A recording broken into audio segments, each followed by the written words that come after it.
नमस्कार, आप देख रहे हैं बोलता हिमाचल। मैं हूं अर्नब और लेकर आया हूं देवभूमि हिमाचल से आज की बड़ी और महत्वपूर्ण खबरें। दोस्तों, रोजाना खबरों के लिए चैनल को सब्सक्राइब करें, वीडियो को लाइक और शेयर करें, कमेंट बॉक्स में अपने जिले का नाम हमें जरूर बताएं। वीडियो को अंत तक जरूर देखें। चलिए शुरू करते हैं आज का हिमाचल न्यूज बुलेटिन। कर्मचारियों को हर हाल में करवाना होगा पंजीकरण, सरकार ने दिया 1 महीने का वक्त। हिमाचल प्रदेश में सभी कर्मचारियों का हिम एक्सेस पोर्टल में पंजीकरण अनिवार्य होगा। सभी कर्मचारियों को 1 माह के भीतर इस पोर्टल पर अपना रजिस्ट्रेशन सुनिश्चित करना होगा। Society for promotion of IT and e governance in Himachal Pradesh की सामान्य सभा को संबोधित करते हुए मुख्यमंत्री सुखविंदर सिंह सुक्खू ने यह आदेश जारी किए हैं। उन्होंने विभाग द्वारा विकसित विभिन्न सूचना प्रौद्योगिकी आधारित एप्लीकेशंस और सॉफ्टवेयर की विस्तार से समीक्षा करते हुए अधिकारियों को इन्हें और अधिक नागरिक हितैषी, सुरक्षित एवं प्रभावी बनाने के निर्देश दिए। उन्होंने विभिन्न विभागों में कार्यरत कर्मचारियों की उपस्थिति सुनिश्चित करने के लिए विकसित हिम उपस्थिति एप्लीकेशन की गहन समीक्षा की तथा इसे और अधिक दक्ष, पारदर्शी और विश्वसनीय बनाने के लिए आवश्यक सुधार करने के निर्देश दिए। मुख्यमंत्री ने कहा कि प्रदेश सरकार भविष्य की आवश्यकताओं को ध्यान में रखते हुए कृत्रिम बुद्धिमत्ता, आर्टिफिशियल इंटेलिजेंस और ब्लॉकचेन तकनीक को ई-गवर्नेंस में चरणबद्ध रूप से शामिल कर रही है। उन्होंने कहा कि AI आधारित प्रणालियों से सेवाओं की गुणवत्ता में सुधार, निर्णय प्रक्रिया को अधिक सटीक बनाने और शिकायत निवारण को तेज करने में मदद मिलेगी, जबकि ब्लॉकचेन तकनीक से डेटा सुरक्षा, पारदर्शिता और रिकॉर्ड प्रबंधन में क्रांतिकारी बदलाव आएगा। उन्होंने कहा कि सरकार का लक्ष्य एक स्मार्ट, डिजिटल और भविष्य उन्मुख हिमाचल प्रदेश का निर्माण करना है, जहां शासन व्यवस्था अधिक जवाबदेह, कुशल और नागरिक केंद्रित हो।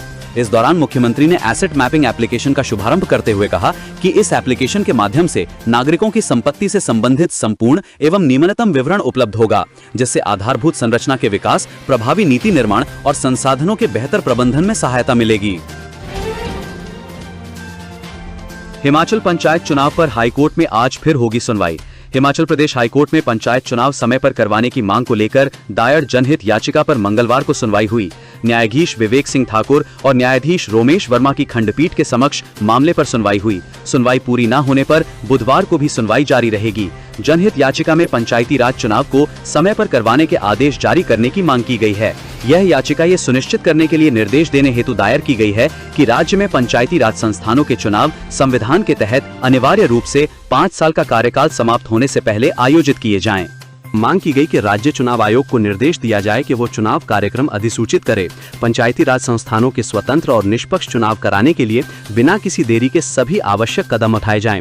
मांग है कि मौजूदा पंचायती राज संस्थानों को उनके 5 साल के कार्यकाल से आगे जारी रखने के किसी भी प्रयास को असंवैधानिक और शुरू से ही शून्य घोषित किया जाए। हाईकोर्ट में दोनों पक्षों के बीच लंबी बहस के बाद भी कोई सहमति नहीं बन पाई। इस पर हाईकोर्ट की खंडपीठ ने बुधवार को भी सुनवाई जारी रखने का आदेश दिया है। हिमाचल हाईकोर्ट से SMC शिक्षकों को झटका, सीधे तौर पर नियमित भर्ती के लिए दायर याचिका पर की स्पष्ट टिप्पणी। हिमाचल प्रदेश हाईकोर्ट ने स्पष्ट किया है कि SMC शिक्षकों के लिए निर्धारित सीमित प्रत्यक्ष भर्ती कोटा के तहत की गई कोई भी नियुक्ति रिट याचिका के अंतिम निर्णय पर निर्भर करेगी। कोर्ट ने कहा कि ऐसी नियुक्ति किसी भी नियुक्त व्यक्ति के पक्ष में कोई समानता नहीं रखेगी और आदेश दिए कि ऐसी शर्त नियुक्ति आदेश में अधिसूचित की जाए। ये आदेश शिक्षा विभाग में विभिन्न संकायों के 1427 पदों को भरने के लिए हिमाचल प्रदेश स्कूल शिक्षा बोर्ड द्वारा SMC शिक्षकों के लिए आयोजित किए जा रहे LDR टेस्ट को चुनौती देने वाली याचिका की सुनवाई के पश्चात जारी किए गए हैं। न्यायाधीश विवेक सिंह ठाकुर और न्यायाधीश रोमेश वर्मा की खंडपीठ ने मामले पर अगली सुनवाई 11 मार्च को निर्धारित करने के आदेश दिए। प्रार्थियों ने आरोप लगाया है कि सुप्रीम कोर्ट के आदेश के बावजूद शिक्षकों की नियमित नियुक्ति के बजाय स्कूल शिक्षा बोर्ड के माध्यम से 20 दिसंबर को जारी अधिसूचना के तहत 1427 शिक्षकों के पदों को भरने के लिए लिमिटेड डायरेक्ट रिक्रूटमेंट टेस्ट का आयोजन किया जा रहा है। इस टेस्ट में हिस्सा लेने के लिए केवल 2012 की SMC पॉलिसी के तहत नियुक्त SMC शिक्षकों को पात्र बनाया गया है। न्यूनतम सेवा की अवधि 5 वर्ष रखी गई है और परीक्षा की तिथि 22 फरवरी 2026 निर्धारित की गई है। अगले शैक्षणिक सत्र से 10वीं कक्षा के छात्रों की हर 3 महीने के बाद होगी परीक्षा। हिमाचल प्रदेश स्कूल शिक्षा बोर्ड अगले शैक्षणिक सत्र से 10वीं कक्षा के छात्रों की हर 3-3 महीने के बाद इंटरनल परीक्षाएं लेगा। इसके लिए बाकायदा स्कूल शिक्षा बोर्ड 3-3 महीने का पाठ्यक्रम स्कूलों को जारी करेगा। इस पाठ्यक्रम के हिसाब से ही अब प्रदेश स्कूल शिक्षा बोर्ड से मान्यता प्राप्त स्कूल 10वीं के छात्रों को कक्षा में पढ़ाएंगे। जानकारी के अनुसार स्कूलों के अध्यापकों को बोर्ड 3-3 महीने का पाठ्यक्रम जारी करेगा तथा उसके हिसाब से ही अगले शैक्षणिक सत्र से स्कूलों में अध्यापकों के द्वारा बच्चों को पढ़ाया जाएगा। बोर्ड की माने तो इससे बच्चे अपने पाठ्यक्रम को आसानी से समझ पाएंगे तथा बच्चों को किसी भी प्रकार का मानसिक तनाव बोर्ड की परीक्षा को देने में नहीं होगा। बोर्ड से मिली जानकारी के अनुसार इन 3-3 महीनों के बाद लिए जाने वाली इंटरनल परीक्षाओं के अंकों को बोर्ड के परीक्षा परिणामों में भी जोड़ा जाएगा, ताकि बच्चे इन त्रैमासिक परीक्षा में रुचि लेकर परीक्षाएं दें। हिमाचल प्रदेश के 20 स्कूल स्वच्छ व हरित कार्यक्रम के लिए शॉर्टलिस्ट 2 श्रेणियों में किया गया चयन। केंद्र सरकार की ओर से संचालित स्वच्छ एवं हरित विद्यालय रेटिंग कार्यक्रम के तहत हिमाचल के 20 स्कूलों को शॉर्टलिस्ट किया गया है। ये स्कूल शहर व ग्रामीण क्षेत्रों के हैं। 2 श्रेणियों में इन स्कूलों का चयन किया गया है। समग्र शिक्षा अभियान ने इन सभी विद्यालयों के नामांकन राष्ट्रीय स्तर पर आगे की प्रक्रिया के लिए भेज दिया है। समग्र शिक्षा अभियान एसएसए के राज्य परियोजना निदेशक राजेश शर्मा ने बताया कि सभी जिलों के उप निदेशक व सह जिला परियोजना अधिकारियों डीपीओ को पत्र जारी कर इस संबंध में निर्देश जारी कर दिए हैं। सीएम सुखविंदर सिंह सुक्खू बोले, बिजली बोर्ड में डिजिटल सुधारों से 16.83 करोड़ रुपए की बचत। मुख्यमंत्री सुखविंदर सिंह सुक्खू ने कहा कि प्रदेश सरकार ने राज्य बिजली बोर्ड में कई डिजिटल और प्रशासनिक सुधार किए गए हैं। प्रदेश सरकार पारदर्शी खरीद प्रक्रिया, तकनीकी आत्मनिर्भरता को प्राथमिकता देकर न केवल उपभोक्ता सेवाओं में सुधार कर रही है, बल्कि वित्तीय अनुशासन की दिशा में भी आगे बढ़ रही है। पारदर्शी खरीद प्रक्रिया अपनाने और महंगी आउटसोर्सिंग पर निर्भरता कम करने से बोर्ड के बिजली बिलिंग और एंटरप्राइज रिसोर्स प्लानिंग ERP सहायता सेवाओं पर होने वाला खर्च 46% तक कम हुआ है। इन सेवाओं पर वार्षिक खर्च 12.29 करोड़ रुपए से घटकर 6.68 करोड़ रुपए रह गया है। इन सुधारों से प्रतिवर्ष लगभग 5.61 करोड़ रुपए की सीधी बचत होगी, जिससे 3 वर्षों में कुल 16.83 करोड़ रुपए का लाभ होगा। इस राशि का उपयोग जन कल्याणकारी कार्यों और आवश्यक सेवाओं को सुदृढ़ करने में किया जाएगा।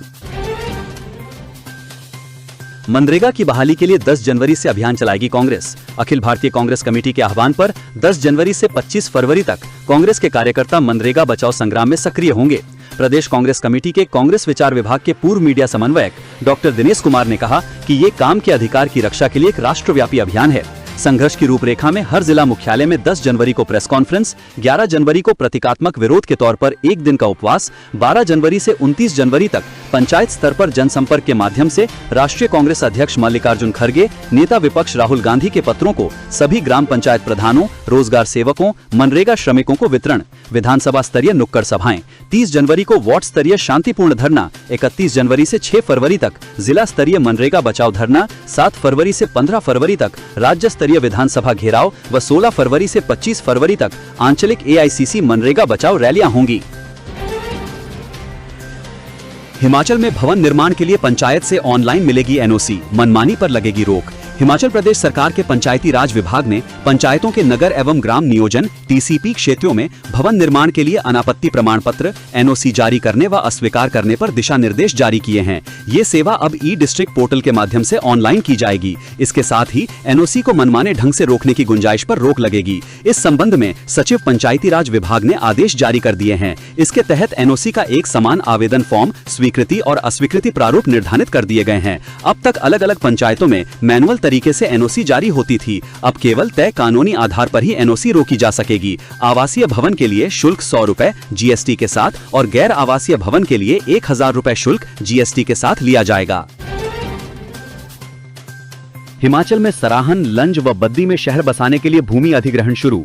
हिमाचल प्रदेश सरकार की ओर से कांगड़ा स्थित लंज, सिरमौर स्थित सराहन और बद्दी में हिमुडा के माध्यम से शहर बसाने के लिए 10-10 हजार बीघा भूमि के चयन और अधिग्रहण की प्रारंभिक स्तर पर प्रक्रिया शुरू हो गई है।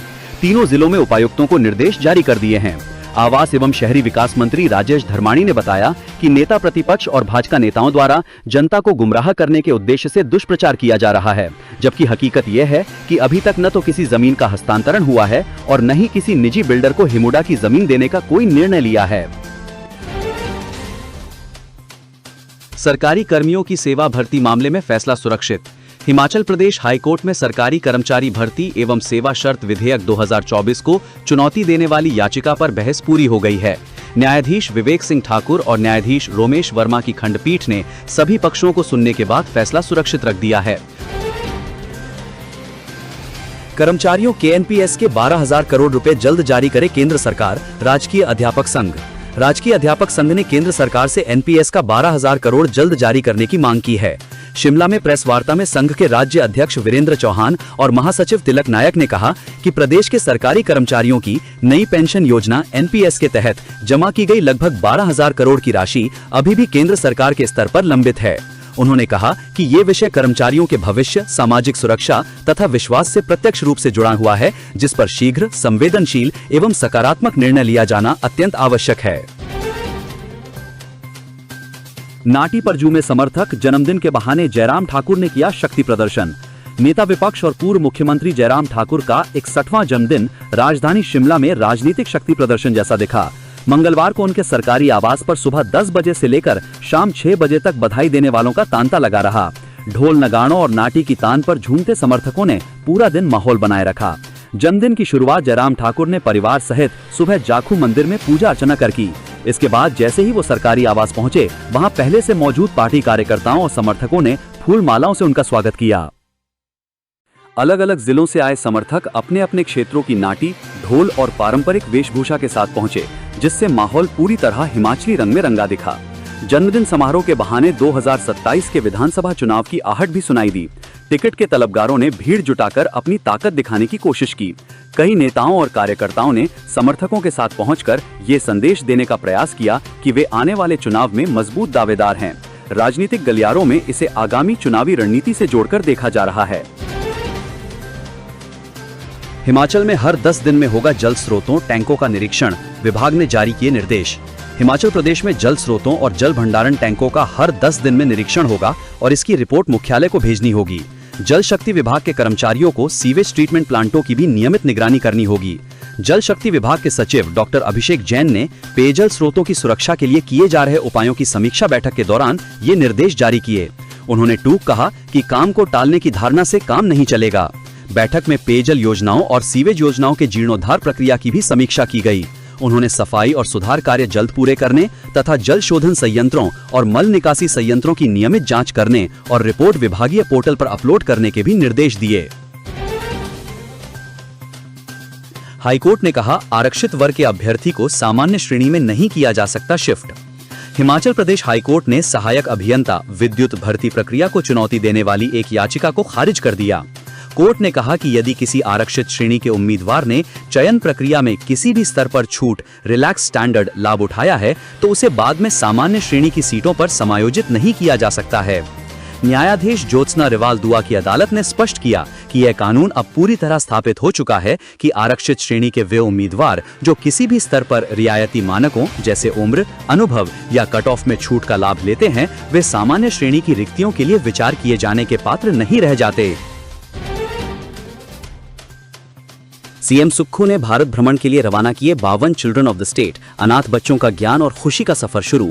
मुख्यमंत्री ठाकुर सुखविंदर सिंह सुक्खू ने हिमाचल प्रदेश सचिवालय से मुख्यमंत्री सुख आश्रय योजना के अंतर्गत राज्य के child care institutions CCI, Sarahan, Tutikandi और मशोबरा में रहने वाले चिल्ड्रन ऑफ द स्टेट को एक विशेष शैक्षणिक एवं अनुभवात्मक भ्रमण पर रवाना किया। मुख्यमंत्री ने इस अवसर पर सभी बच्चों से संवाद किया और उनसे भ्रमण का भरपूर आनंद लेने के लिए प्रेरित किया। उन्होंने कहा कि इस यात्रा के दौरान उन्हें ज्ञान अर्जन और विभिन्न विषयों को जानने व समझने के बेहतरीन अवसर प्राप्त होंगे। इस भ्रमण में प्रदेश के इन 3 बाल देखभाल संस्थानों में रह रहे कुल 52 बच्चे भाग ले रहे हैं। ये भ्रमण कार्यक्रम 15 जनवरी 2026 तक आयोजित किया जाएगा, जिसके दौरान बच्चे देश के विभिन्न प्रमुख शहरों और ऐतिहासिक, सांस्कृतिक एवं शैक्षणिक स्थलों का भ्रमण करेंगे। ठाकुर सुखविंदर सिंह सुक्खू ने कहा कि मुख्यमंत्री सुख आश्रय योजना के तहत राज्य सरकार इन बच्चों को केवल संरक्षण ही नहीं बल्कि बेहतर भविष्य के लिए आवश्यक अवसर भी प्रदान कर रही है। इस यात्रा का उद्देश्य बच्चों को राष्ट्रीय एकता, सांस्कृतिक विरासत, आधुनिक बुनियादी ढांचे और शैक्षणिक संस्थानों से परिचित करवाना है, जिससे उनका सर्वांगीण विकास सुनिश्चित हो सके। नई औद्योगिक नीति का आधार बना MSME फेस्ट, ड्राफ्ट में शामिल किए जाएंगे सीएम के साथ हुए संवाद के बिंदु। शिमला में हुआ उद्योग विभाग का MSME फेस्ट अब नई औद्योगिक नीति का आधार बनेगा। फेस्ट के स्टेज से ही मुख्यमंत्री सुखविंदर सिंह सुक्खू ने जल्द ही नई पॉलिसी लाने का वादा भी किया है। नए बजट में राज्य सरकार इसके लिए कुछ प्रावधान भी करेगी। ये फेस्ट 3 दिन तक चला और इसमें उद्योगपतियों का न सिर्फ मुख्यमंत्री सुखविंदर सिंह सुक्खू से पीटर हाफ में संवाद हुआ, बल्कि अपनी बात भी उद्योगों ने सरकार के सामने रखी।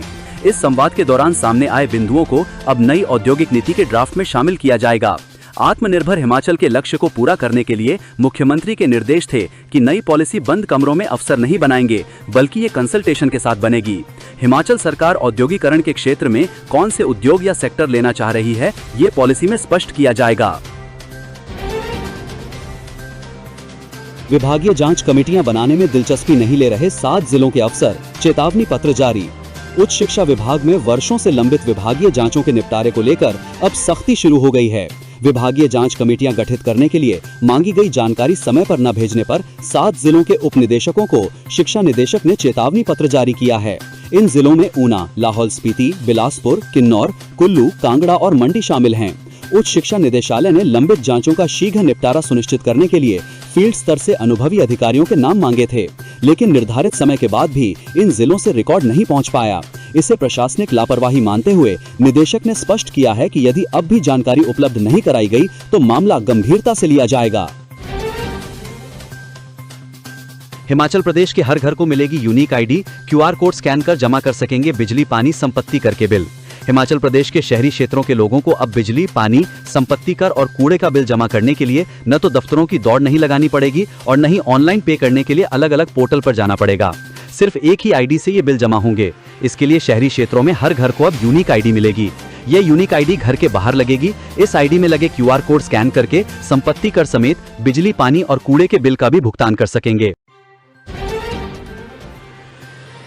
नशा तस्करों की निवारक हिरासत को लेकर सरकार को कड़े निर्देश। हिमाचल प्रदेश हाईकोर्ट ने PIT NDPS एक्ट 1988 अधिनियम के तहत नशा तस्करों को हिरासत में लेने के मामले में राज्य सरकार को महत्वपूर्ण निर्देश जारी किए हैं।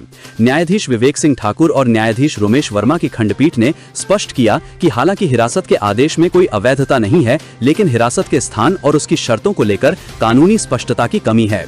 अदालत ने गृह सचिव को इन निर्देशों का कड़ाई से पालन सुनिश्चित करने का आदेश दिया है। हाईकोर्ट ने सरकार को निर्देश दिया है कि वो PIT NDPS अधिनियम की धारा 5 के तहत सामान्य या विशेष आदेश जारी करे। इसमें उन स्थानों और शर्तों को स्पष्ट रूप से निर्दिष्ट करना होगा जहां हिरासत में लिए गए व्यक्तियों को रखा जाएगा।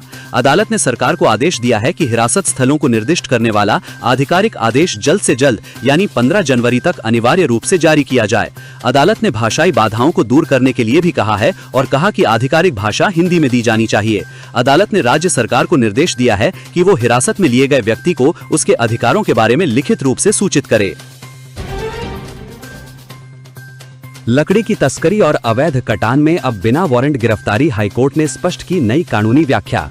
हिमाचल प्रदेश हाईकोर्ट ने लकड़ी की तस्करी, पेड़ का अवैध कटान समेत अन्य वन मामलों में बिना वारंट के गिरफ्तार करने के पुराने फैसले को पलटते हुए नई कानूनी व्याख्या स्पष्ट की है। अदालत ने कहा है कि इस कानून के तहत पुलिस बिना वारंट के गिरफ्तार कर सकती है और ये अपराध संज्ञेय माना जाएगा।